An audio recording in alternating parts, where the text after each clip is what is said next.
आदरणीय सभापति महोदय, शिक्षकगण एवं मुख्य अतिथि व सम्मान्य अभिभावक, अस्सलाम वालेकुम व रहमतुल्लाहि व बरकातुहू।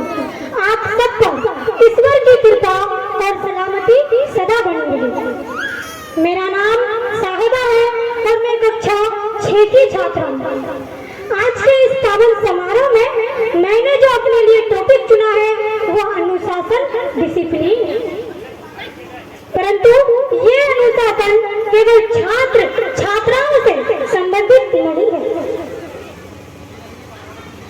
बल्कि शिक्षक एवं माता पिताओं से भी संबंधित है। मैं मानती हूँ कि अनुशासन के बिना किसी भी काम में सफलता पाना असंभव है, किंतु अनुशासन का तात्पर्य ये तो नहीं है कि बच्चों को भयभीत करके इसमें सुधार लाया जा सके, क्योंकि अनुशासन की पहली पाठशाला परिवार होता है और दूसरा स्कूल या विद्यालय होता है। इसके बिना किसी भी समाज की कल्पना करना दुष्कर है।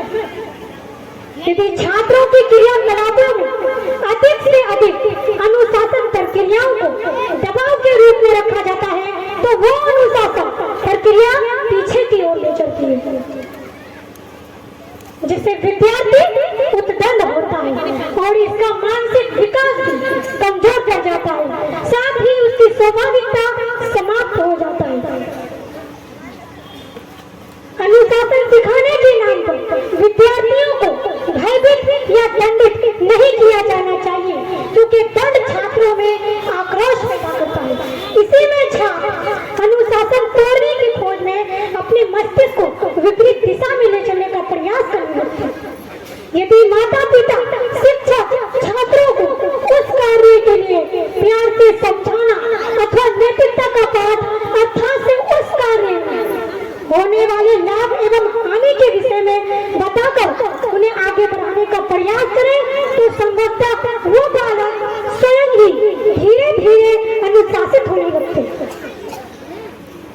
बच्चों को अनुशासन सिखाने का मतलब उन्हें सजा देना नहीं है, बल्कि माता पिता शिक्षक आदि के माध्यम से उसके साथ अच्छे व्यवहार दिखाकर अनुशासित करना है।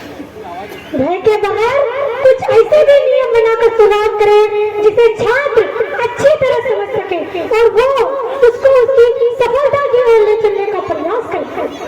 जब छात्र किसी भी क्षेत्र में सफलता प्राप्त करे तो उन्हें उत्साहित भी करना चाहिए। परिवार का वातावरण माता पिता द्वारा दिए गए संस्कार के माध्यम भी बच्चों को सभी विभिन्न विकास में सहायक बनता है। उदाहरण के तौर पर यदि किसी भी परिवार का माहौल अगर अच्छा ना हो तो बच्चा अनुशासनहीन हो जाता है। जब वही बच्चा अथवा छात्र की अपनी पहली परिवार के पाठशाला को उत्तीर्ण करके विद्यालय में प्रवेश लेता है तो ये सभी शिक्षकों का दायित्व बनता है कि उस छात्र के विषय में जानकारी प्राप्त करें कि छात्र का पारिवारिक वातावरण कैसा रहा है, पूर्ण विद्यालय में छात्र का माहौल कैसा था, छात्र की संगति कैसी थी, छात्र का विषय का रुचि किसमें आदि से संबंधित जानकारियां रखते हुए उद्दंड छात्रों के नैतिक कार्यों का उदाहरण देकर सुविचार एवं कार्य के लाभ हानि का उदाहरण देकर महापुरुषों के कार्य का उदाहरण देकर तीन करें। जब छात्र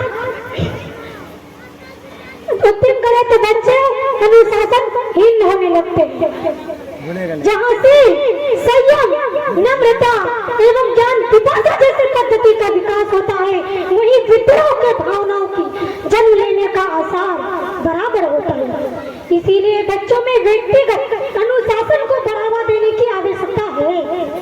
अंत में बस यही कहना चाहूंगी कि बच्चों को अनुशासित करने के लिए स्वयं शिक्षक एवं माता पिता को भी अनुशासन का पालन करना अनिवार्य है। अन्यथा आप सभी जानते हैं कि केवल बातों से कोई भी बच्चा पूर्णतः अनुशासित वातावरण नहीं हो सकता जब तक कि उसे पूर्णतः अनुशासित वातावरण ना मिला हो। उदाहरण के तौर पर अगर आप स्वयं ही मोबाइल पर समय व्यतीत करने की आदी है बच्चों के प्रति विद्रोह के भावनाओं बढ़ जाएंगी। परंतु अगर आप स्वयं ही उपयोग नहीं करते हैं और इससे अपने बच्चों को भी रोक रहे हैं तो वो आपकी बातों को अवश्य सम्मान देंगे। वमा अलैना इल्लल बलाग।